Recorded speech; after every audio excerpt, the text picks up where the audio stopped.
बुद्धिबळपटूला कायम वाटत असतं की माझी जी सहचारिणी आहे ती सुद्धा बुद्धिबळ खेळातली असती तर किती भारी झालं असतं. आणि तुम्ही खरोखर तसे आहात. पार्टनर जे असतात ते चेस प्लेअर नसतं तर प्रॉब्लेम असा असतो की त्यांना कळत नाही चेस, आणि जे असतात त्यांना खूप कळतं. भारतीय बुद्धिबळच्या भवितव्याविषयी पुढचं विचारायचं.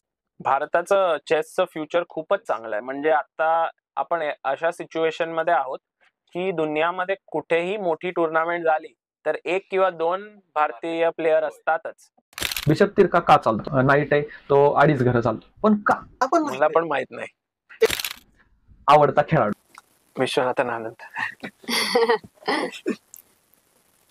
खूप अवघड प्रश्न आहे कारण मी सागर शहा. एक आता फक्त फायनल आपला सेक्शन, तो म्हणजे एक गेम खेळायचा आहे आणि आम्हाला तुमची कॉमेंट्री ऐकायची. इल्लीगल मूव केला.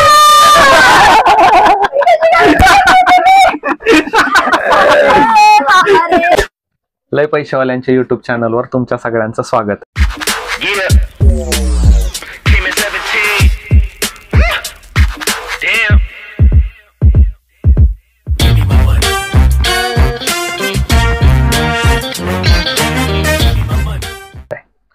आपण पॉडकास्टची सिरीज चालू केली.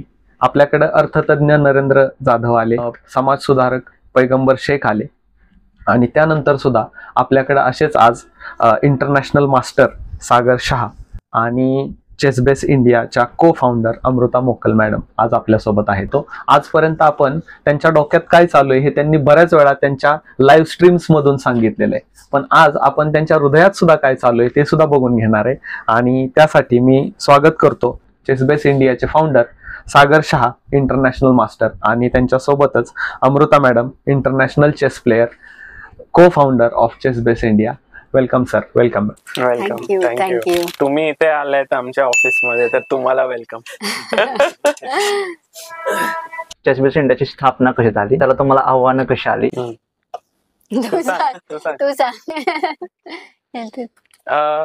मेन स्थापना अशी झाली की आमचं जेव्हा लग्न झालं 2014 मध्ये, माझा मराठी ओके आहे, ठीक आहे, थोडीशी चुका होणार, सगळे मराठी मी हिच्याकडूनच शिकलोय. तर ते लग्नाच्या वेळेस आम्ही चेसचं पूर्ण चेस थीम्ड वेडिंग होतं आमचं, की चेसचं डेकोरेशन केलं होतं, चेसची टुर्नामेंट ठेवली होती आणि तिथे चांगले प्लेयर आले होते खेळायला. तर ते लग्न झाल्यावर आम्हाला वाटलं की थोडं युनिक होतं, काहीतरी वेगळं झालं. तर मी एक आर्टिकल लिहिलं त्याच्यावर आणि ते चेसबेसला पाठवलं जर्मनीमध्ये, की तुम्हाला काय वाटतंय, तुम्हाला हे आवडलं का, तुम्ही पब्लिश करू शकता का. तेव्हा चेसबेस खूप फेमस वेबसाईट होती चेस वर्ल्ड मध्ये, आणि फ्रेडरिक फ्रीडल म्हणून जे त्याचे फाउंडर होते ते म्हणाले की खूप चांगलं लिहिलंय, आणि इमिडिएटली पब्लिश केलं त्यांनी. तर तसं आमचं चेसबेसशी हे सुरू झालं रिलेशन. आणि त्याच्यानंतर मला लिहायला खूप आवडायचं, आणि आय थिंक अमृताला फोटोग्राफी मध्ये इंटरेस्ट आला हळूहळू. तर आम्ही त्यांच्यासाठी टुर्नामेंट कव्हर करायला जायचो इंडियामध्ये, बाहेर कुठेतरी. आणि तेव्हा आमचं डिस्कशन असं झालं की जर इंडियासाठी काहीतरी असं असलं जिथे आम्ही टुर्नामेंट कव्हर करू शकतो, लोकांबद्दल लिहू शकतो, त्यांचे फोटोज येऊ शकतात, आणि बेसिकली चेस प्लेयर्स बद्दल लोकांना कळेल, तर असं एक काहीतरी पोर्टल काढायचं होतं. आणि चेसबेसचे सॉफ्टवेअर्स पण खूपच महत्वाचे असतात चेस प्लेयर्ससाठी. तर ते कसे पोचवायचे लोकांपर्यंत आणि कमी पैशात, कारण ते सगळं खूप महाग आहे आपल्याला इकडे म्हणून. आणि मेन कसं होतं, कारण क्रिकेटलाच सगळं हे होतं, सगळं जे काय असेल ते पेपरात पूर्ण क्रिकेट. त्यामुळे चेसला कधी जागाच मिळायची नाही, कारण विश्वनाथन आनंद काय केलं तर येणार, पण विश्वनाथन आनंदचं नसेल तर काही यायचंच नाही. म्हणजे पण किती प्लेयर किती छान खेळायचे ऍक्च्युली, बाहेर जाऊन मेडल मिळवायचे, पण त्यांना काहीच रेकग्निशन नाही मिळायचं. तर ते असं वाटत होतं काहीतरी मिसिंग आहे. त्यामुळे म्हणजे जेव्हा हा लिहायला लागला, मी फोटोज काढायचे, तुम्हाला सांगायचं हा बघा हा फोटो घे, हे इमोशन बना, आणि मग एक पूर्ण टुर्नामेंट मधनं एक तो हे बनवायचा, त्याची एक स्टोरी बनवायचा. असं. आणि मग ती स्टोरी लोकांना असं बोर नाही व्हायचं वाचायला, की अरे चेसची टुर्नामेंट. त्यांना ती एक असं अक्षरशः एक स्टोरी वाटायची आणि सगळ्यांना एवढं आवडायला लागलं की जे चेसमध्ये नव्हतं तेही सांगायला लागले. त्यामुळे मग ह्याचे आर्टिकल असे फेमस व्हायला लागले आणि मग तिकडनं ते सुरू व्हायला लागलं असं. ह्या तुम्ही स्टोरीज ज्यावेळी क्रिएट करत होता, ह्यातून तुम्ही व्हिडिओ रेकॉर्डिंग, व्हिडिओ पॉडकास्टिंग अशाकडे कधी वळलात? ते 2017 मध्ये सुरू झालं. अच्छा, म्हणजे कोविडच्या आधी. 2016 नाही, कोविडच्या खूप पुढे, आधी खूप खूप आधी. हो. 3 वर्ष आधी. 2016-15 एंड मध्ये चेसबेज इंडिया सुरू झाली. तर रफली 1.5 वर्षानंतर हे व्हिडिओचं आम्ही सगळं सुरू केलं. म्हणजे व्हिडिओच असं काही असं अचानकच झालं. मॅग्नस खेळत होता, ह्याच्याकडे तो माझा फोटोग्राफीचा एक नवीन कॅमेरा होता आणि ह्याने शूटिंग केलं आणि मॅग्नसला अचानक हरवलं, तो नॉकआउट झाला. आणि मग तिथे ते असं झालं की गेम झाल्यावर बाकीच्या लोकांनी टाळ्या वाजवल्या आणि तो व्हिडिओ अचानक एकदम फेमस झाला तेव्हाला. त्यामुळे मग असं कळलं, अरे बापरे, हे असं पण आहे का, असं पण होऊ शकतं. मग हा एडिटिंग शिकायला लागला त्या टुर्नामेंटच्या मध्येच, रात्रभर. कारण काहीच येत काही नव्हतं, एडिटिंग कुठे यायचं. तर ते टुर्नामेंट करता करता तो शिकायला लागला आणि तो व्हिडिओ पण बनवायला लागला, आर्टिकल पण लिहायला लागला, असं करत. म्हणजे हो, म्हणजे मला माहिती आहे की मी स्वतः तुम्हाला बघितलंय की तुम्ही स्वतःच्या खर्चाने जायचा, जणू की बाहेरच्या देशात जायचा. विश्वनाथ सरांच्या घरात कितीतरी वेळा गेला तुम्ही आणि तिथे तुम्ही त्यांचं आर्टिकल घेतले, इंटरव्ह्यू घेतले, त्यांच्याशी बोललात की चेसमध्ये कसं डेव्हलप केलं पाहिजे. मला छान वाटायचं की अरे तुम्ही एवढं काहीच नाही, मला माहिती की तुम्हाला काहीच फंडिंग नाही, काय नाही, आणि मॅनेज, कारण मला खेळणं आवड जातं. मला आठवतं असं की तुमचे मी वाचायचो आर्टिकल आणि आम्हाला आवडायचं. काही माहितच नसतं, गावाकडच्या ठिकाणी आम्हाला काही माहित नाही चेसबद्दल. एक बुक होतं अलेक्झांडर आलेखांचं, ते आम्हाला कोणीतरी दिलं होतं, त्यात अनालाइज पण नव्हतं आणि आम्ही असंच गेम बघायचो, आवडायची. ते सॅक्रिफाईस, क्वीन सॅक्रिफाईस दिलं, अरे वा. आणि मग तुम्ही जेव्हा लिहायला लागला, तुम्ही बोला आर्टिकल, मग त्यात आम्हाला समजायला लागलं. आणि मी जेव्हा इथे आलो मुंबईमध्ये, तेव्हा ते बघितलं की हे पुस्तकं मी फर्स्ट टाइम बघितली की चेसची एवढी सारी पुस्तकं पण असतात. आता तुम्ही जे बोलला की ती 6,000 बुक, 9,000 बुक्स आहेत तिथे. तर मग ते तुम्ही कसं मॅनेज केलं की एकतर बाहेरच्या देशात डॉलर्समध्ये ते आपल्याला परवडू शकत, तर तुम्हाला ती कल्पना कशी सुचली की एवढ्या कमी पैशामध्ये बुक्स आणायची ते? तर त्याच्याबद्दल थोडं काय सांगू शकतो लोकांपर्यंत पोहोचवायसाठी? मला असं वाटतं की नेहमी काहीतरी असं सुरू केलं ज्याच्यात लोकांचा फायदा होतो, ते खूप महत्वाचं आहे. तर आम्ही जेव्हा लोकांबद्दल लिहायला लागलो, टुर्नामेंट्स कव्हर करायला लागलो, तर सगळे वाचायला यायचे. तर त्यामुळे लोक येत होते वेबसाईटवर. तर तेव्हा जेव्हा तुमच्याकडे लोक येतात तेव्हा तुम्ही खूप गोष्ट सुरू करू शकतात. तर त्याच्यातून आम्हाला हे विचार आला की पुस्तक ही खूप महत्वाची गोष्ट आहे आणि खूप महाग असते. महागपेक्षा पण जर तुम्हाला पुस्तक पाहिजे तर तुम्ही ऑर्डर करतात आणि त्याला यायला 1 महिना लागतो आणि शिपिंग चार्जेस खूप असतात वगैरे.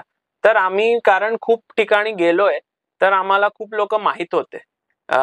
जसं याकोब आगाड म्हणून जे फेमस क्वालिटी चेसचे फाउंडर आहेत, ते म्हणाले की इंडियामध्ये आपण काहीतरी सुरू करूया. तर त्यांच्या सोबतही आम्ही हे बुक्स इथे सुरू केलं आणि बुक्स 50% कॉस्ट मध्ये आणली. आणि मेन कसं झालं, एकदा चेसबेजनी त्यांचं खरंच कौतुक आहे, कारण त्यांनी पुढाकार केला की ठीक आहे आम्ही तुम्हाला देतो डिस्काउंट, नाही तर नॉर्मली पटकन तयार बाकी कोणी नाही असं होत. आणि मग ते बघितलं ना त्यांनी की अच्छा हे झालं आहे सक्सेसफुली, मग हे पण बाकीच्या लोकांना जरा एक कॉन्फिडन्स मिळाला. आणि ही सगळी पुस्तकं अशी होती की पूर्ण म्हणजे सगळी वाचलेली पुस्तकं त्यांनी होती की खरंच त्याला त्याचा फायदा झाला. आत्ताची नाही, आता तर खूप नवीन आली, पण तेव्हा जी आम्ही मागवलेली होती तो रात्रंरात्र त्याचा अभ्यास केलेला होता, अशी होती ती पुस्तकं. म्हणजे आम्ही आमच्या चॅनलला बोलतो की लई पैसे आले, ज्ञानाचा खजिना. तसं मी ऑफिसमध्ये बघितलं की तुमची एवढी पुस्तक आहेत की तो तुमचा खजिना आहे. एवढं वाचणं म्हणजे खूप मोठी गोष्ट आहे. हो, ऍक्च्युली बुक्स जेव्हा आपण वाचतो तेव्हा कोणत्या तरी दुसऱ्या उद्देशाने वाचतो. मी वाचत होतो कारण चांगला प्लेअर बनायचं होतं, पण आता नंतर मी सोडलं खेळणं, तर आता कॉमेंट्री मध्ये मला फायदा होतोय ते नॉलेजचा. तर ते कधीच आपल्याला माहित नाही की कोणती गोष्ट कुठे कामात येऊ शकते. तुम्ही सांगताना हे सगळं 2014 आणि 15चं, पण तुमची ओळख कशी काय झाली ह्या सगळ्या चेस फील्ड मध्ये? कारण आम्ही असं बघतो की बुद्धिबळ पटूला कायम वाटत असतं की माझी जी सहचारिणी आहे ती सुद्धा बुद्धिबळ खेळातली असती तर किती भारी झालं असतं. आणि तुम्ही खरोखर तसे आहात. ही कशी काय तुमची भेट झाली? हो, ते तुम्ही जे सांगितलं ते बरोबर आहे. जे लोकांकडे त्यांची बाईक म्हणजे काय म्हणतात, बायको नाही पण स्पाऊस, हो मग बायको लाईफ पार्टनर, लाईफ पार्टनर जे असतात ते चेस प्लेअर नसतं, तर प्रॉब्लेम असा असतो की त्यांना कळत नाही चेस, आणि जे असतात त्यांना खूप कळत. तर ते म्हणतात की हे चूक कशी केली, हे कशाला हे मूव केला. तर ते दोन्ही मध्ये थोडं तरी आहेच. पण कारण ती पण चेस प्लेअर आहे, मी पण सांगू शकतो तिला, सो ते चांगलं झालं. पण आय थिंक अमृताला पहिल्यांदा मी बघितलं होतं 2006 मध्ये, किंवा त्याचा पण आधी 2005 मध्ये. मला खूपच असं हे आवडलं होतं तिच्यात, कारण ती खूप अशी कॉन्फिडंट होती ऍज अ प्लेअर, आणि तिला काही भीती नव्हती. एका टुर्नामेंटला मी बघितलं होतं, तर सांगलीमध्ये सांगली, माझा एक मित्र होता सनम सोमाणी म्हणून, तर तिच्याशी ती खेळत होती, आणि सनम खूप चांगला प्लेअर होता, आणि हिने खूप आरामात ड्रॉ केली होती ती गेम. आणि मग ते अनालिसिस करत होते, आणि ही खूप अशी सांगत होती मी हे खेळले असते तर काय, हे ते असं, ते खूप कॉन्फिडन्स. आणि मला असं वाटलं की हे खूप भारी आहे म्हणजे असं. सो तेव्हापासून मला ते कॉन्फिडन्स आवडला होता. आणि मग जेव्हा आय थिंक 2007 मध्ये मी अमृताच्या भावाबरोबर खेळलो होतो, प्रथमेश, तो पण IM आहे, तर तेव्हा त्यांनी मला हरवलं होतं. पण चांगलं हे झालं होतं की त्यांच्याकडे 2 बिशप होते आणि माझ्याकडे फक्त किंग. तर खूप लांब चालली होती गेम, म्हणजे इट वॉज 6 तास काहीतरी, 5 तास चालली होती. तर सगळे गेले रूमवर, आणि फक्त अमृता थांबली होती, कारण त्याचा भाव होता, तिला परत जायला एकटा नव्हतं जायचं. तर त्याच्यामुळे गेम संपल्यावर मी, प्रथमेश आणि अमृता तिघच होतो, आणि मग मी जाऊन तिच्याशी पहिल्यांदा बोललो तेव्हा. आता हा 6 तास चाललेला गेम, ह्याच्या व्यतिरिक्त तुमचा असा कोणता गेम आहे का की कायम तुमच्या लक्षात राहिला? दिल्लीमध्ये ती एकदा काहीतरी वॉकओव्हर टाइम असतो गेम मध्ये, तर 1.5 तासाची गेम असते, 1.5 तास असतो क्लॉकवर. तर हिचं काहीतरी 1 तासाचा वॉकओव्हर टाइम होता. तर ती आली जेव्हा 37 मिनिट्स उरले होते माझ्या मते, 53 मिनिट्स उशीर आली, कारण तिला वाटलं होतं राऊंड 1 तासानंतर आहे. तर ती येऊन अशी धावत आली, बोर्डावर बसली, आणि मला वाटलं आता हरणार आहे, कारण मी पण टुर्नामेंट मध्ये होतो, टाइम प्रेशर यायचं. हो, पण तिने खूप आरामात जिंकली ती. तर आय थिंक माझ्यासाठी फास्ट खेळलंय, कारण आता नको यायला टाइम प्रेशर, उलट झालं ते. हो, तर हे खूप चांगली गेम होती तुझी. हा, म्हणजे मी बरोबर आहे तुझं, ते खूप छान झालं. म्हणजे मी पुण्याची होते, हा मुंबईचा होता, आम्ही दिल्लीला भेटलो, तर तशी ती सुरुवात झाली, आणि ते गेम आम्हाला असे लक्षात आहेत असं बघितलं तर. पण यांनी पण खूप चांगले चांगले जेव्हा टायटल केलं, इंटरनॅशनल मास्टर किंवा ड्रेसडेन नावाच्या सिटीमध्ये जर्मनीमध्ये, तर खूपच अवघड टुर्नामेंट जिंकला, तिथे त्याचा ग्रँड मास्टर नॉर्म झाला.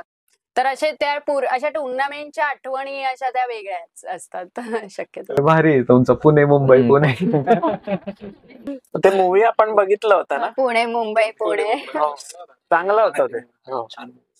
मला भारतीय बुद्धिबळच्या भवितव्याविषयी पुढचं विचारायचंय. म्हणजे हा तसा दुहेरी प्रश्न आहे, कारण आपण बघतोय आता आपला प्लेयर, भारतीय प्लेयर हा वर्ल्ड चॅम्पियनशिप खेळणार आहे, आणि त्याबरोबरच मला मुलींच्या चेसच्या विषयी सुद्धा विचारायचंय. ह्या दोन्ही प्रश्नांची तुम्ही एकत्रित उत्तर दिली तर चालते.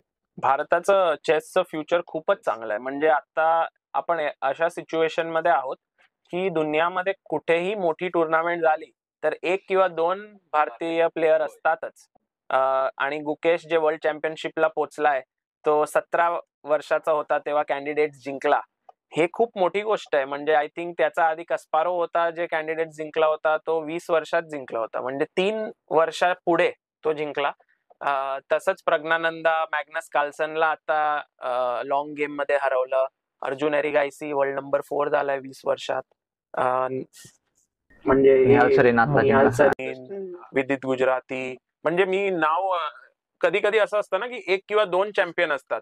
इंडियामध्ये असे तुम्ही 10 नाव घेऊ शकतात, प्रणव वी, लिओन मेंडोन्सा, रौनक साधवानी, आदित्य मित्तल. ते लिस्ट चालूच आहे, आणि तिथे खाली पण 12-13 वर्षाचे मुलं आहेत जे पुढे येत आहेत, ते 2400-2500 रेटिंग आहे त्यांचं. So it is become like, म्हणजे चेस हे असं खूप मोठी गोष्ट झाली आहे इंडियामध्ये आता. हो, म्हणजे आणि जसं क्रिकेट कसं होतं ना, आता चेस तसं व्हायला लागले, ती सुरुवात तर नक्कीच झाली आहे. नाही, आणि चेस बद्दल माझं पण खरं म्हणजे एक पर्सनल ओपिनियन आहे. आपला राष्ट्रीय खेळ हॉकी आहे आणि क्रिकेटला ग्लॅमर आहे जबरदस्त, पण बुद्धिबळ ह्या खेळाचा उदयच भारतातला आहे. तसं म्हणजे आपण हे बघितलं तर, आणि मी माझ्या क्लासमध्ये तर नेहमी सांगत असतो, मी शिक्षकच आहे, की आपण जर आता बिशप बघितला, बिशप तिरकाच चालतो, आणि मी मुलांना विचारतो की का बिशप तिरका का चालतो, म्हणजे आपण असं गृहीत धरून खेळतो ना चेस प्लेयर्स, बिशप तिरका चालतो, जो नाईट आहे तो 2.5 घरं चालतो, पण का मला पण माहित नाही. तुम्ही हे तरी इमॅजिन करू शकताय की हे युद्ध चालू आहे, बुद्धिबळाचा खेळ हे युद्ध आहे, राजा आहे आपल्याकडे, वजीर आहे. आता वजीर आपण मराठीतून म्हणतो, पण हाच वजीर आपण इंग्रजीत ट्रान्सलेट करतो त्यावेळी क्वीन होते, कारण वेस्टर्न कंट्रीज मध्ये क्वीन पॉवरफुल आहे, तिकडे क्वीन पॉवरफुल आहे, आपल्याकडे वजीर पॉवरफुल असतो, आपल्याकडे क्वीन तशी तितकी पॉवरफुल नाही. पॉवरफुल क्वीन्स होऊन गेलेत आपल्याकडे ऑब्विसली, पण सगळं हिस्टॉरिकली त्यावेळी असं दिसतं. उंट हा जो आहे, उंट हा प्राणी, बिशप आपण ज्याला म्हणतो इंग्रजीतून, मराठीतून उंट, उंट तिरकाच जाऊ शकतो. ह्याला सरळ साधं कारण आहे, उंटावरती जो बसलेला सैनिक आहे ह्याच्याकडं धनुष्यबाण आहे, तो जर सरळ मारला त्यांनी तर त्याच उंटाचं डोकं तो मारेल, त्याच उंटाच्या मानेवरती, उंटाची मान वरती आहे, मग त्याला तिरकच मारलं पाहिजे, बरोबर आहे, इकडं तिरकं किंवा इकडं तिरकं. उंट तिरका जात नाही खरोखर त्या पटावरती, त्याची रेंज तिरकी जाते, बरोबर आहे.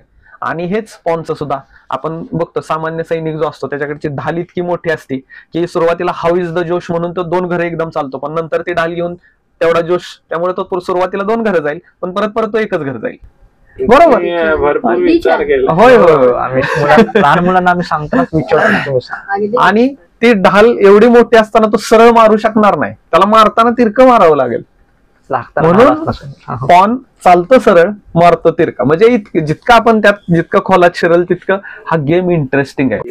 क्या बात आहे. हे एक तुम्ही वेगळा व्हिडिओ बनवा तुमच्या चॅनल. हो, खूप छान आहे. एक सामान्य अगदी म्हणजे सहज सुचलेलं आहे हे, आता असं हे काय नाही, पण ऑब्विसली लॉजिकल आहे ते काय असंच हायपोथेटिकल थिअरी नाही, ही खरोखर असाच विचार करून झालेला आहे. आपली दिव्या देशमुख वर्ल्ड देशमुख आता वर्ल्ड ज्युनियर चॅम्पियन झाली, त्याच्या आधी वैशाली कॅन्डिडेट्स खेळली, आता ग्रँड मास्टर झाली. हम्पी आणि हरिका खूप वर्षापासून टॉपवर आहे, आणि त्याचा व्यतिरिक्त पण खूप चांगल्या मुली, लहान मुली चांगलं करतायत. आता नारायणी हो, नारायणी मराठे 8 वर्षाची नंदुरबार वरून आहे, ती जिंकली. मग चारवी म्हणून एक मुलगी आहे 9 वर्षाची, ती खूप चांगला खेळतीये. सो त्याच्यात पण खूप टॅलेंट आहे पूल. मी विचारतो की ग्रामीण भागामध्ये जर महिला किंवा मुले पण खूप लोक, आता मी जेव्हा टुर्नामेंट ऑर्गनाईज करतो, प्रॉब्लेम असा होतोय की त्यांना असं वाटतं की मी काहीतरी खूप मोठं करते, पण मी एक छोटंच काहीतरी काम करत असतो. ग्रामीण भागात हे कसं वाढावं, काय करू शकतो का ग्रामीण भागात? हेच विचार आहे की म्हणजे वेगवेगळ्या रिजनल लँग्वेजेस, म्हणजे चेसबेस इंडिया मराठी आम्ही सुरू केलं, चेसबेस इंडिया गुजराती सुरू केलं, बांगला सुरू केलंय, तर हिंदी तर ऑलरेडी चांगलं खूप मोठी चॅनल झाली आता. तर ते एक डेफिनेटली एक आयडिया आहे. सेकंडली, जे लोक ऑलरेडी काम करतायत तिथे, त्यांना कसं सपोर्ट करता येईल ते आम्हाला नेहमी बघायचं आहे, की त्यांचं आम्ही आर्टिकल लिहू शकतो किंवा असं काही गोष्टी. सो ओव्हरऑल आम्हाला हे खूप महत्वाचं आहे की दोन्ही, जर असा एक पिरामिड असला तर वरचं जे म्हणजे सर्वात टॉप प्लेयर्स आहेत त्यांच्याबद्दल कसं कव्हरेज करायचं, आणि जे ग्रासरूट्सवर आहेत तिथे कसं चेस पोचलं पाहिजे, ज्याच्यावरून ते कोणतं तरी एक असं टॅलेंट मिळेल जे जाऊन पुढे तिथे पोचेल. स्लो अँड स्टडी आता चेसबेस इंडियाची पण टीम थोडी स्टडी होत चालली, आम्हालाही लक्षात आलंय की काय कसं करायचं पुढे. तर एक पॉइंट असा येईल की एकदम अशी क्लॅरिटी अजून असेल आणि तिथे सगळं करता येईल, असं फास्ट मुव्हिंग होऊन जाईल.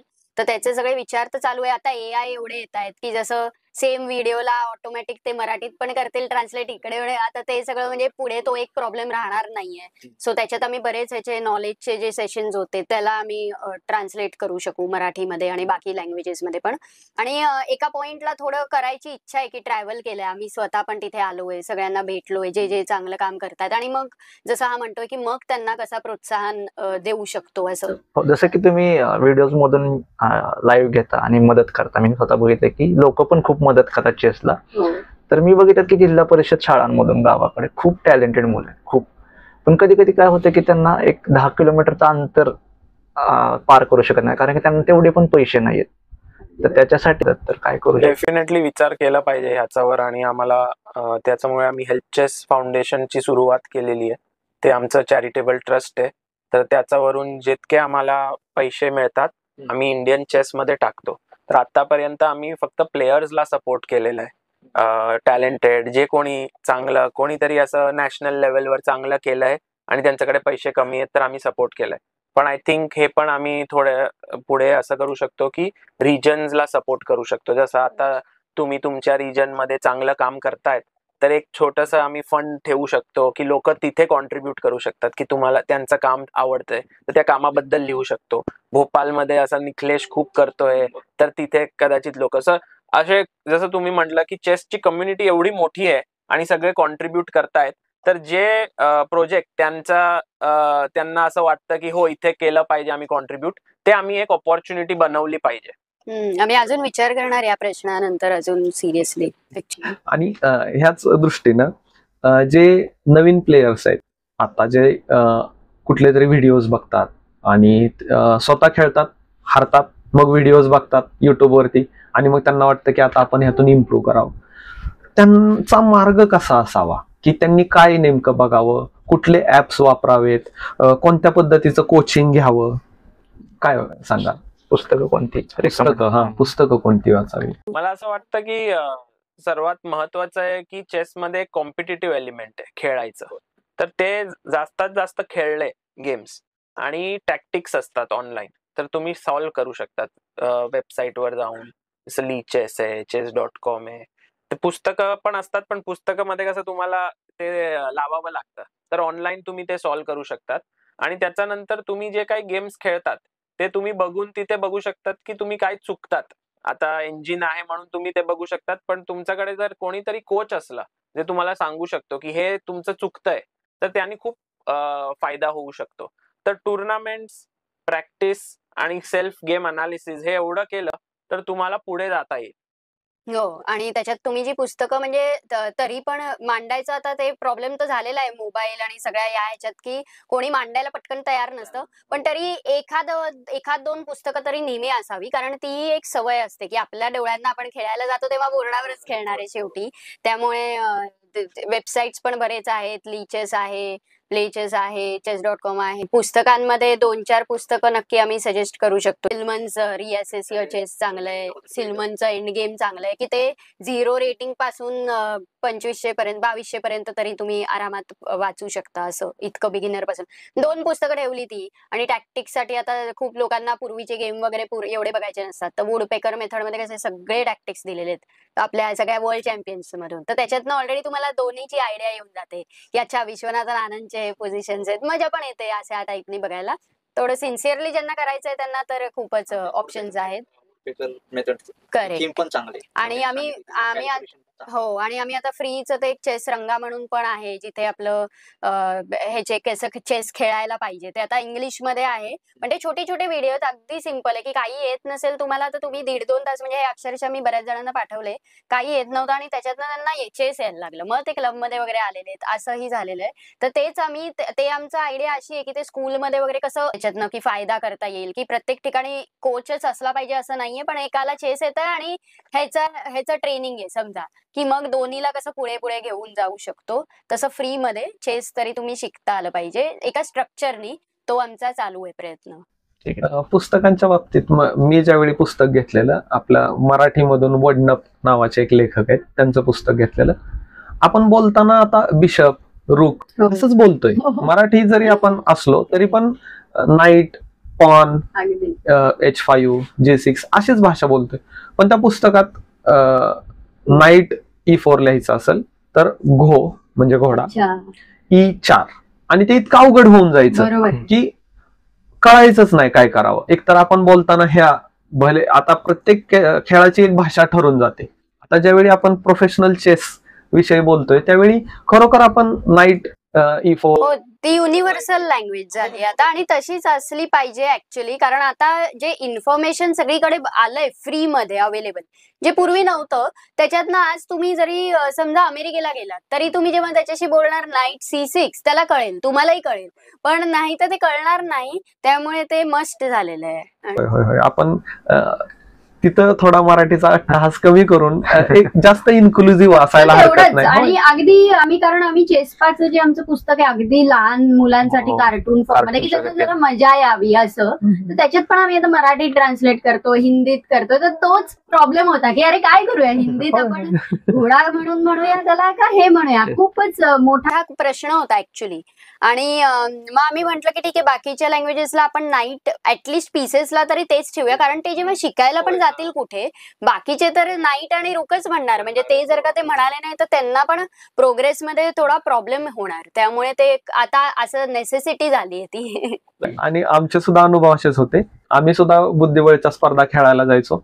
दीपंकर जिंकायचा आणि तिथली जी मुलं लहान होती मुलं. ती मुलं अशी चर्चा करायची की अरे E4 ओपनिंग तो खेळला, आणि आम्ही एकमेकांकडे बघत बसायचो की अरे हे काय खेळला? बिशप खेळला, आम्हाला ते माहिती. आम्हाला कळत Knight नव्हतं bishop. E4 काय असतं, नाईट बिशप काय असतं. आणि आम्ही जिंकायचो आणि आम्ही घरी जाताना बसमधून जायचो, पुण्याला खेळायला जातो आम्ही गावावर. आणि मी एकमेकांना हसायचो, अरे काय बोलत होते ते आम्हाला काय सांगायचं नाही. आणि आम्ही म्हणजे हसायचो, अरे आम्हाला खुश, अरे एवढं म्हणजे त्यांना एवढं येत असं सुद्धा आम्ही जिंकून आलो ट्रॉफी, नाही का. आनंदच वेगळा असायचा आमचा. पण ते नंतर मग केतन खेरे म्हणून पण होते, त्यांनी हेल्प केली की ते बोलले की तू येऊ शकतो पुण्याला, शिकू शकतो. मग हळूहळू तशी सुरुवात झाली आमची चेसची. मला एक वेगळा प्रश्न विचारायचा आहे खरं म्हणजे. बुद्धिबळाकडं आता आपण तरी एक पॅशन, एक स्पोर्ट असं म्हणून बघतोय, पण आपण ह्यामधून करिअर कसं बनवू शकतो? आपल्याकडे करिअरचे ऑप्शन्स कोणते कोणते आहेत? म्हणजे मला बुद्धिबळ खेळायचे, आवड आहे माझी सुरुवातीला, आणि नंतर ह्या आवडीचं असं नाही व्हावं की मी फक्त खेळत राहिलो आणि नंतर at the end of the day मी माझा अभ्यास पण केला नाही, मी काय काम पण केलं नाही, मी फक्त चेसच खेळत बसलो आणि आता मला चेसमध्ये पण काय करता येत नाही. तर असं बऱ्याचदा होऊ शकतं.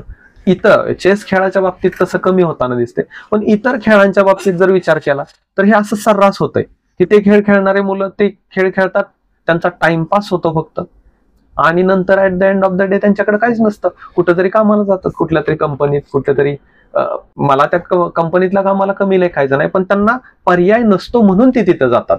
हे जास्त खटकतं. मला चेस मधले करिअर ऑप्शन्स कोणते आहेत, मला तुमच्या दोघांनाही विचारायचंय.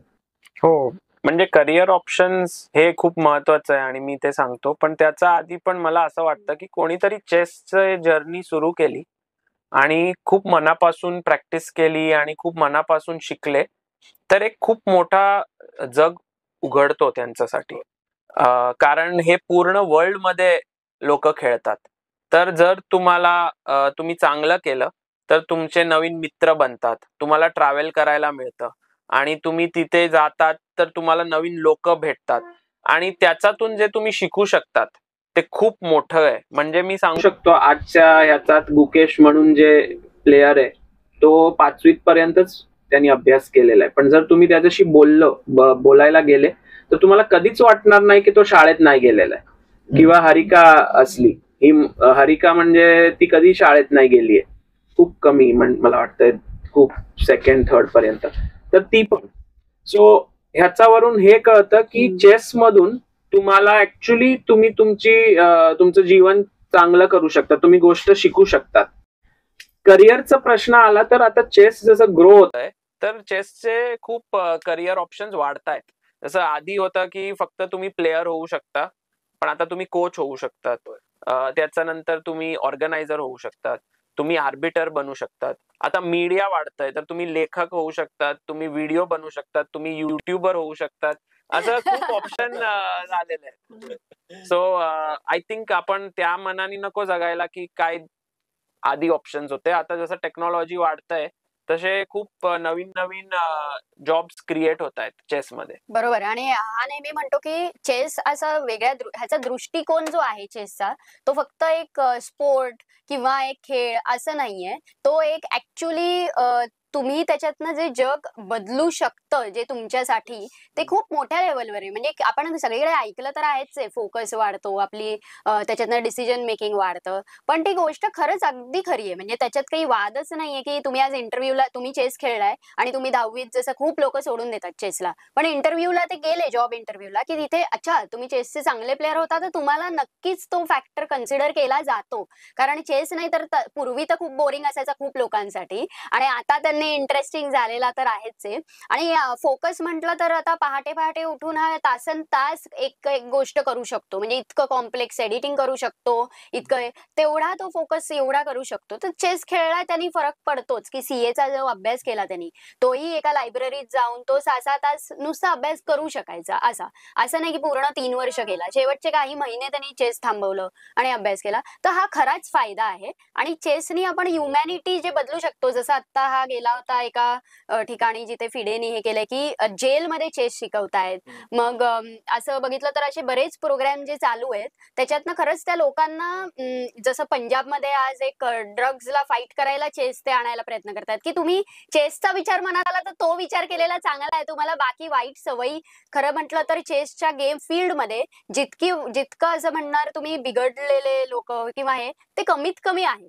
कारण ते त्याच्यातच गेलेत. आम्ही मरोती चलला जेव्हा गेलो होतो तिथे त्या गावात एवढे दारू प्यायचे, तर एका माणसाने चेस सुरू केलं आणि मग ते गाव म्हणजे बदलून गेलं. तिथे दारू प्यायला थांबले आणि ते सगळे कामावरनं आल्यावर चेस खेळायचे. बीबीसीनी कव्हर केलं इकडनं, ते एवढं फेमस झालं. ती पॉवर आहे चेसची. म्हणजे हा फक्त गेम नाहीये आणि तो आमच्यासाठी फक्त गेम नाहीये. त्याच्यातनं आम्हाला खरंच वाटतं मनापासून की आयुष्य बदलू शकतात लोकांची. आता 1-1.5 वर्षापासून प्रकल्प सुरू आहे येरवडामध्ये, पुण्यामध्ये. तर तिथे जेलमध्ये तिथेच चेस गेला होता. हा, जेलमध्ये चेस. तो प्रकल्प खूप म्हणजे खूप आधीपासून ते शिकवतात सुरू आहे. आता तो मग न्यूज कव्हर केली सगळी. Correct. हा. त्याचं ते म्हणायचे की जेव्हा कैदी असतात त्यांना चेस शिकवायला लागले, तर त्यांचं जे मनात चेस बद्दल विचार यायला लागले, तर ते नेगेटिव्ह गोष्ट कमी झाली ते विचार. सो त्याच्यामुळे हे मेंटल गेम असल्यामुळे तुम्ही त्याचा खूप फायदा होतो तुमच्या मानसिक संतुलनवर. अमृता, तू जे मगाशी सांगितलंस की चेस खेळण्याविषयीचा इंटरव्ह्यू मध्ये प्रश्न विचारणं, मी माझ्या जो रेझ्युमे पाठवला होता त्यात मी लिहिलेलं की मला बुद्धिबळ खेळायला आवडतं आणि मला प्रश्न विचारलाच त्यांनी बुद्धिबळ विषयी, आणि मग तू काय काय केलंस त्यात, असं सरळ प्रश्न आला. मग मी त्यावेळी सिनियर नॅशनल आर्बिटर नुकताच झालेलो. मी सांगितलं मी बुद्धिबळ मधला एक पंच आहे. त्यांना आर्बिटर वगैरे इतकी अवघड भाषा नाही, मी आपल्या बोली भाषेत म्हटलं मी बुद्धिबळचा एक राष्ट्रीय पंच आहे. आणि त्यांना ते भावलं. त्यांना वाटलं की म्हणजे हा कॅन्डिडेट शिकवू तर शकतोच, पण त्याचबरोबर हा बुद्धिबळ सुद्धा मुलांना शिकवू शकेल. आणि मला तो प्लस पॉइंट झाला. आणि अगदी काही पीएचडी झालेले कॅन्डिडेट्स होते, त्यांच्यापेक्षा जास्त मला इंटरव्ह्यू मध्ये मार्क मिळाले आणि फायनली माझं सिलेक्शन झालं. चेस ही लाईफस्टाईल तुम्ही म्हणताय ती खरोखर आपल्या लाईफस्टाईल वरती फरक पाडणारीच ती गोष्ट आहे, त्यात काय वादच नाही. तुम्ही एवढे जे इंटरव्ह्यू घेता, एवढे भारी भारी प्लेअरचे इंटरव्ह्यू घेता, त्याच्याबद्दल एखादा रोमांचक किस्सा सांगू शकता तुम्ही? तर लास्ट इयर 2022 मध्ये आम्ही होतो कझाकस्तानला. तेव्हा टुर्नामेंट संपली होती आणि मॅग्नस कार्लसन दोन्ही टुर्नामेंट जिंकला होता, वर्ल्ड रॅपिड आणि वर्ल्ड ब्लिट्स. म्हणजे तो त्यावेळेस तिन्ही चॅम्पियन झाला होता, कारण तो क्लासिकल चॅम्पियन ऑलरेडी होता, रॅपिड आणि ब्लिट्सचा पण झाला चॅम्पियन. आणि तेव्हा एवढे लोक होते तिथे, तर आम्हाला वाटलं की आता इंटरव्ह्यू कसं घेणार, कारण तो तर जातोय रूमवर आता. तर आम्ही बघितलं की तो गाडीकडे जातोय, तर आम्ही धावून तिथे गाडीचा इथे थांबलो. आणि जसं तो एंटर होत होता, आम्ही म्हटलं की मॅग्नस, आम्ही तुझा इंटरव्ह्यू करायचा आहे. आपण नेहमी तो जिंकतो, कारण 2019ला तो जिंकला होता, तेव्हा त्याने इंटरव्ह्यू केला होता, 21ला पण केला होता, आता 22 वर्ष, तर करूया का? तर तो म्हणाला ठीक आहे, माझ्या हॉटेलवर या 9:30 वाजता. तर आम्ही दोघं खूप खुश झालो. आता 8 वाजले होते, तर आम्ही सगळं काम संपवलं आणि मग विचारलं कोणाला की मॅग्नस कोणत्या हॉटेलमध्ये, तर ते म्हणाले. आम्ही तिथे पोहोचलो 9:15ला आणि थांबलोय. मॅग्नस कुठे दिसत नाहीये, 9:30 झाले. मग त्याच्यानंतर कळलं की त्याची हॉटेलच नाहीये तिथे, आम्ही कोणत्या तरी वेगळ्या हॉटेलमध्ये आणि आम्ही फॉरेनला असताना आमच्याकडे आमचे नंबर वगैरे काहीच चालत नाही, असं असतं. आणि खूपच म्हणजे असं वाटत होतं की हे काय झालं, चान्स मिस झालं. तर आता हॉटेलमध्ये होतो म्हणून वायफाय होतं तिथे, तर आम्ही मॅग्नस तिथे कळलं की हॉटेल दुसरीकडे आहे 15 मिनिटाच्या लांब. तर आम्ही त्याचे मॅनेजरला मेसेज केला की आम्ही रॉंग हॉटेलवर आलोय, आम्ही तिथे येतोय, पण मॅग्नसकडे जनरली 15 मिनिटच असतात इंटरव्ह्यू द्यायला, तर आम्ही ऑलरेडी पोहोचणार 15 मिनिटं लेट. तर आम्ही रिक्वेस्ट केली, मेसेज पाठवला आणि टॅक्सी घेतली तिथून. तर आता इंटरनेट नाहीये, तर आता आम्ही 15 मिनिटं पोहोचतोय, आम्हाला माहित टॅक्सी नाही. वगैरे घेऊन ऍक्च्युअली पोहोचायला थोडा तो वेळ जास्त हो. लागलाच, असा 20-25 मिनिटं तर लागलीच तिकडे. मग पोहोचलो तिकडे आम्ही, तिथे त्या हॉटेलवरती एका ठिकाणी बसलो आम्ही. हो, आम्हाला माहित माहितच नव्हतं नव्हतं की तो येणार की नाही. पण मग तिथे हॉटेलवर जाऊन वायफाय सुरू केला, तर ते म्हणाले की ठीक आहे 10 वाजता करूया. तर तसं म्हणून तो आला आणि तो खूप खुश होता. आणि, आम्हाला वाटलं एकतर तो येईल की नाही, पण मग मूड पण वेगळा असेल, पण मग तो आला आणि त्याने एवढा बोलला तो. हो, खूप छान इंटरव्ह्यू झाला होता ते. जेवला पण नव्हता तो आमच्यामुळे. तर आमचे खूप त्या 1 तासात 9 ते मे बी 10:30 दीड तासात खूप इमोशन्स वरती खाली गेले. आणि शेवटी जेव्हा ते इंटरव्ह्यू झालं तेव्हा आम्ही परत जात होतो हॉटेलला, तर आम्ही खूपच खुश होतो. कारण हा इंटरव्ह्यू का महत्वाचा होता, कारण तो एका वेळेस तो तिन्ही वर्ल्ड चॅम्पियन होता ना, त्यामुळे खूपच महत्वाची त्याच्या आयुष्यातली पण मुवमेंट होती. आणि आम्ही समहाऊ ते 2019 पासून जे बघत आलेलो आहे, आणि एकदा तो निघताना तो म्हणायचा की वेळ आधी नाही म्हणायचा, एकदम सुरुवातीला मग म्हणायचा ठीक आहे माझ्याकडे फक्त 2 मिनिटं, मी लिफ्ट मध्ये चालताना तेवढ्याच वेळात तुम्हाला जे काही प्रश्न आहे. मग आम्ही त्याच्या मागे मागे लिफ्ट मधनं चालताना तो असं झालं होतं ते ट्रेडिशन. आणि मग मागच्या वर्षी फायनली हा गेला तेव्हा तो जेवत होता, आणि मग तो म्हणाला की तू घे की इंटरव्ह्यू. आणि मग म्हणतो पण तू जेवतोस, म्हणजे जेवताना शक्यतो आवडत नाही लोकांना, खात असतात ते, पण तो म्हणाला काही नाही घे तू बिंदास. झालं त्यामुळे नंबर 1 आहे शेवटी मॅग्नस कार्लसन. World number 1. आणि असं पण सांगू शकतं की चेस मध्ये perhaps top 3 players of all time, greatest of all time मध्ये तो कोणासाठी नंबर 1 वर आहे, कोणासाठी नंबर 2, पण नक्कीच तो तिथे येईल. सो आम्ही खूप आम्हाला लकी वाटतं की आम्ही त्याला इन पर्सन बघू शकतो, त्याचे गेम्स बघू शकतो, त्याला प्रश्न विचारू शकतो. तर ते चांगलं फिलिंग आहे. हो, अगदी मोठं कॉन्ट्रीब्युशन म्हणजे त्याचं जे आहे या पूर्ण एराला खूप महत्वाचं आहे, आणि आपण पण ते बघू शकलो. एक शेवटचा प्रश्न. आता गुकेश आपला कॅन्डिडेट जिंकला, वर्ल्ड चॅम्पियनशिप साठी तो आहे, तर डिंग लिजन आणि डी गुकेश कोणाचं पारडं जड वाटते? आता तरी असं वाटतंय की गुकेश खूप मोठा फेवरेट आहे ह्या वेळेस, कारण डिंग हा खूप प्रेशर वरून जातोय. काहीतरी त्याला सायकोलॉजिकल इश्यूज आहेत. त्यांनी पब्लिकली पण सांगितलंय मला झोप येत नाहीये, मी गोळ्या घेतोय, आणि म्हणून गुकेशचं खूप ऍडव्हान्टेज वाटतंय आता. पण डिंग जर त्याचा आधीच्या स्ट्रेंथ वरून खेळला तर मला असं वाटतं की तो खूप जास्त स्ट्रॉंग आहे, कारण त्याचं रेटिंग 2800च्या वर होता. तर मॅच खूप चांगली होऊ शकते. पण बघूया, अजून 6 महिने आहेत. 6 नाही, आता 3 नाही 4-4.5 महिने आहेत. तर त्याच्यात काय होईल ते आम्हाला खूप इंटरेस्ट म्हणजे आत्ताच्या ह्याच्याने तरी वाटतं की गुकेश जिंकेल, कारण तो अगदी बेस्ट स्टेट ऑफ माइंड मध्ये नाहीये डिंग. पण डिंग आला आणि टफ फाईट झाली तर आपल्याला जास्त मजा आहे, जे काय असेल तरी. तर ते शेवटी जर गुकेश सपोज जिंकला तर इंडियासाठी खूप मोठी गोष्ट आहे. आणि वर्ल्डसाठी, कारण नंतर हा यंगेस्ट असेल. हो, गस्पारोव नंतर. पण मेन ही गोष्ट आहे की इंडियामध्ये विश्वनाथन आनंद नंतर अजून एक वर्ल्ड चॅम्पियन येईल. विश्वनाथ आनंद यांचा काय सपोर्ट आहे का आता, म्हणजे काय शिकवतात वगैरे गुकेशला? तर काय तुम्हाला माहिती आहे त्याच्याबद्दल? हो, म्हणजे ते लोक चेन्नईमध्ये राहतात, वेस्ट ब्रिज आनंद चेस अकॅडमी आहे, तिथे तो ट्रेनिंग करतोय. तर नक्कीच आनंदमुळे खूपच त्याला फायदा होतोय. आधी आता कसं त्यांनी खूप शिकलाय तो, आता पुढे पण जे त्याचं जे ट्रेनर आहे गायेव्स्की, तो पण आनंदचाच ट्रेनर होता.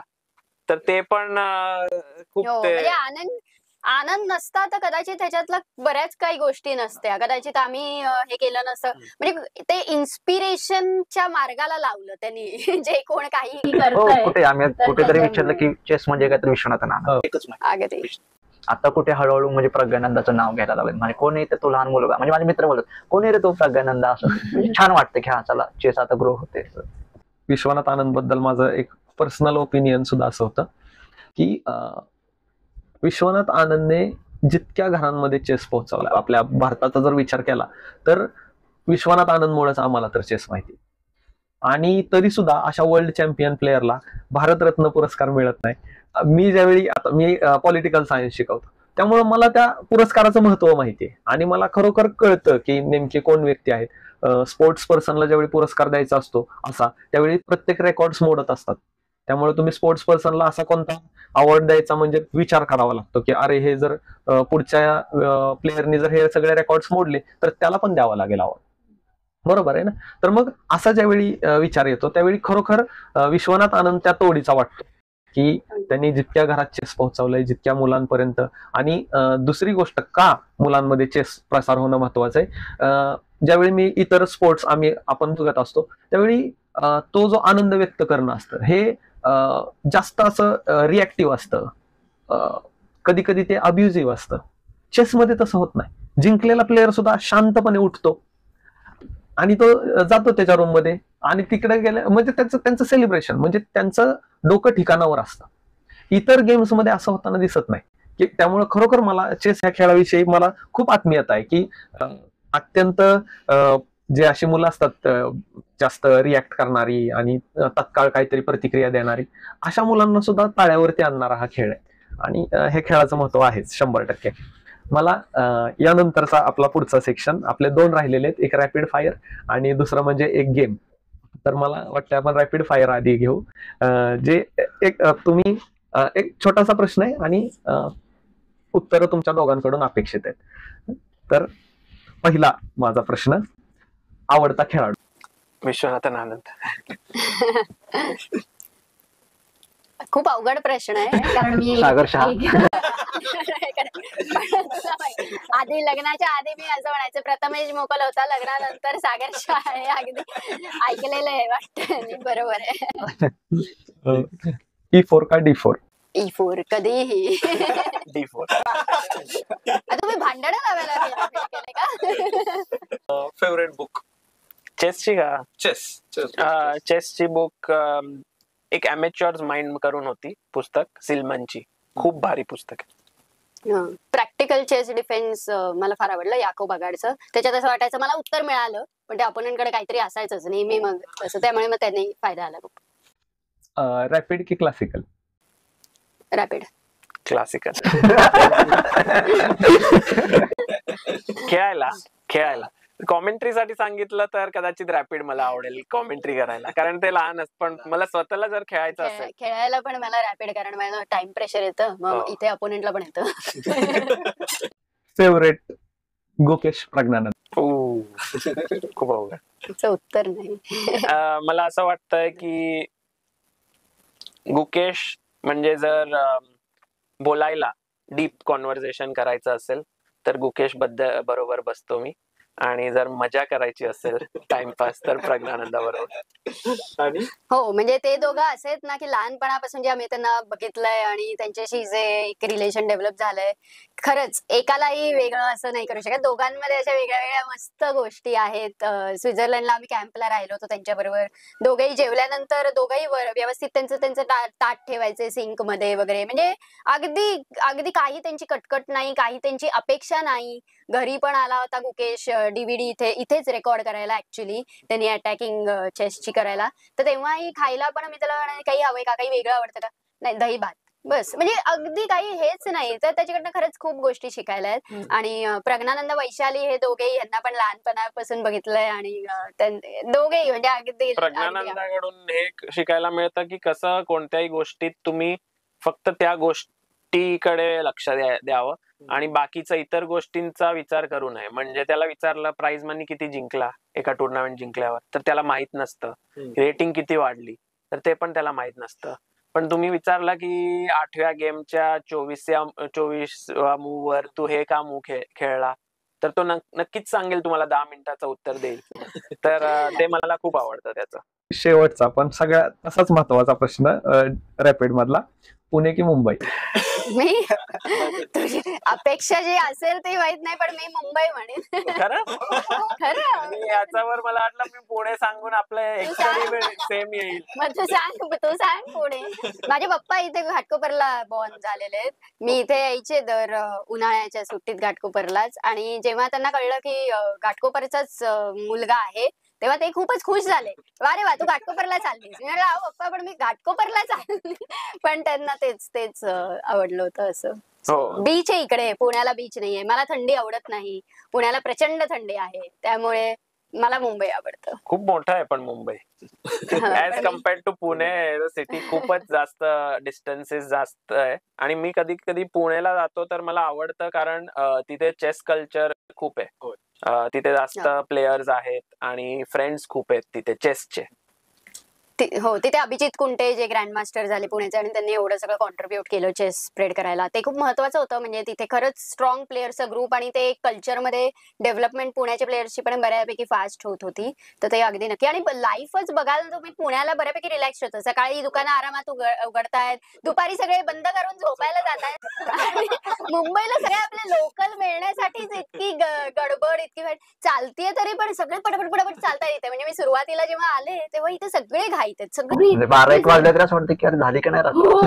फुल असं टेन्शनचा माहोल होता आधी. पण मग तो असं इट्स ते म्हणतात ना, म्हणून मुंबईचं ड्रीम सिटी, ते बरोबर आहे तसं. जर का रिलॅक्स लाईफ हवी असेल तर पुणे, नाही तर काही ना काहीतरी तुम्ही करत बसाल तर मुंबई. आता फक्त फायनल आपला सेक्शन, तो म्हणजे एक गेम खेळायचा आहे आणि आम्हाला तुमची कॉमेंट्री ऐकायची. अमृताने तिचं आवडता ओपनिंग खेळलाय C5 सिसिलियन डिफेन्स, आणि दीपंकरनी हे काय स्मिथ मोरा गॅम्बिट खेळलेला आहे तो, आणि अमृता म्हटली मी घेणार नाही. आणि नाईटला खूप छान सेंटर मध्ये ठेवलेला आहे. दीपंकर खूपच फास्ट खेळतोय. दीपंकर प्रॅक्टिस मला हो, वाटतं खूप प्रॅक्टिस. तो लाईव्ह स्ट्रीम वर पटकन आन्सर देतो. खूप चांगला खेळतोय. आणि त्यांनी बिशपवर नाईट मारला आणि पॉन वर अटॅक लावलेला आहे. आणि अमृता म्हणते मला काहीच फरक नाही पडत आहे, पॉन असंच देऊन टाकलेला आहे.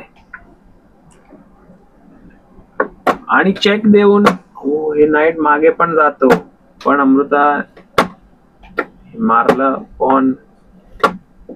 आणि आता अमृताला पॉन परत मिळालेला आहे आणि 2 बिशपच्या ऍडव्हान्टेजनी ती खूपच खुश दिसतीये. दिसायला नको का सांग. आता बघूया दीपंकर कसं खेळतो, कारण थोडस प्रेशर तर आहे त्याच्यावर, काही सांगू शकत नाही. हे फायनली ब्लिट्स गेम आहे, दोघांकडे फक्त 2 मिनिटं उरलेली आहे. आणि दीपंकर आता विचारात पडलेला आहे की हे पिनच्या बाहेर कसं पडायचं. त्यांनी पॉन पुढे ढकललेलं आहे आणि अमृता मागे आली. का मागे येऊन कसं चालणार. पण कधी कधी तुम्हाला पुढे जाण्यासाठी मागे यावं लागतं. आणि इथे बरोबर आहे की माझं प्रचंड प्रचंड दीपंकरला आता मागे अमृता गेल्यावर त्याला खूपच कॉन्फिडन्स मिळालाय आणि त्यांनी क्वीन एक्सचेंज करून टाकली. आणि अमृतानी नाही केले, एक बिशप मूव्ह केला आणि तिला वाटलं की तिचा बिशप मरत होता, पण ऍक्च्युली मरत नव्हता, कारण घोड्याने त्याला डिफेन्स केलेला होता. आता ही पोझिशन दीपंकर परत पुढे चालायला लागलाय आणि बिशप, हे कोणतं स्टाईल आहे खेळायचं. बिशप पुढे आला आणि रुकनी अटॅक केलेला आहे. कॉन्फिडन्स वरून तर असंच वाटतंय की दीपंकर जिंकणार आहे ही गेम. खूप कॉन्फिडंट आहे. आणि आता वेळेवर पण तो 7 सेकंडनी पुढे चाललाय, पण अमृतानी रुकला आणलेला आहे सेंटर मध्ये. काही होऊ शकतं ही गेमचं. बिशप डेव्हलप केलाय आणि दुसरा रुक गेम मध्ये आलाय आणि नाईटनी अटॅक. हे फोर्क, छोटीशी फोर्क झाली आहे का मोठीशी फोर्क आहे. छोटीशी फोर्क आहे का मोठीशी कळत नाही. अमृता रुकनी बिशप मारला, पण रुकचा असतो 5 पॉइंट आणि बिशपचे असते फक्त 3 पॉइंट. तर आता दीपंकर जिंकतोय, पण चेस मध्ये एक असं म्हणणं आहे की जिंकलेली गेम जिंकणं हे सर्वात अवघड असतं. तर आता हे बघूया दीपंकर ते करू शकतो की नाही, कारण आतापर्यंत तो कॉन्फिडंट होता, पण जसं जिंकायला आलाय तर तो थोडा नर्वस झालाय, कारण हे त्याने विचार केलेला नव्हता की तो जिंकणार. तो रुक पुढे आणलाय आणि अमृता तसं ती पण थोडीशी टेन्शन मध्ये तर आहेच. आणि नाईटला एक्सचेंज केलाय, रुक पुढे आलाय आणि नाईट आणि दीपंकर आता पीस अप झालेला आहे. आता 1 मिनिट आहे दोघांकडे, पण दीपंकर जिंकतोय. आता हे नक्कीच जिंकणार तो, जर फक्त त्यांनी त्याची क्लॉकची काळजी घेतली. बघूया आता अमृता कसं ही पोझिशन वाचू शकते की नाही. काय वाटतं. मी ना किंगला बाहेर लावलेला होता त्यांनी, नशिबाने चेक, वाचलेला अजून आहे एक तो. चेक. नाईट मागे आला आणि अमृताने एक पॉन घेतलं, दीपंकरनी पण पॉन घेतलं. आता दोघांकडे 4 पॉन आहे, पण दीपंकरकडे एक एक्स्ट्रा नाईट असल्यामुळे तो ही गेम जिंकणार आहे असं वाटतं तरी आहे. पण टाइम वर बघा, दोघांकडे 36 सेकंड उरलेत फक्त. हे इलिगल मूव केलं.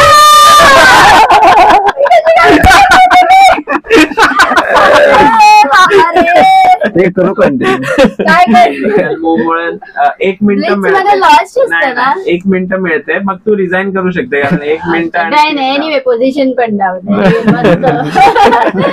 भारी खेळला यार. आम्ही तो व्लॉग बघितला, तुम्ही अमिताभ बच्चनच्या घरी गेलेला, तुझा फेवरेट हिरो आहे ते पण आम्हाला त्यावरूनच कळालं. आणि मग त्यावेळी आम्ही असं ठरवत होतो की काय आपण गिफ्ट द्यावं ह्यांना. आणि मग अमिताभ बच्चनचाच 1974 साली आलेला मूवी शोले, आणि त्या शोले मूवी वरतीच त्यातली प्रत्येक गोष्ट घेऊन, प्रत्येक कॅरेक्टर आणि प्रत्येक छोट्यातली छोटी गोष्ट घेऊन सुद्धा एका लेखकाने जबरदस्त त्या मूवीचा आणि समकालीन गोष्टींचा रिलेव्हन्स लावलेला आहे. तर ते लेखक फलटण मधलेच गोपाळ सरक नावाचे लेखक आहेत, आणि मागच्या आठवड्यातच त्यांचं गांधी वर्सेस गब्बर ह्या नावाचं पुस्तक प्रकाशित झालं. तर आम्ही त्यांची सही घेतलेली आहे आम्ही ह्याच्यावरती, त्या लेखकाची. आणि आम्ही म्हणलं की हे पुस्तकच शोले पिक्चर, अमिताभ बच्चन आणि हे सगळं जुळून आलं. आणि हे गोपाळ सरक सुद्धा चांगले चेसचे चांगले चाहते आहेत. तर आम्हाला हे पुस्तक तुम्हाला गिफ्ट द्यायचं आहे आजच्या आमच्या पॉडकास्टच्या निमित्ताने. अरे थँक्यू सो मच. वेलकम.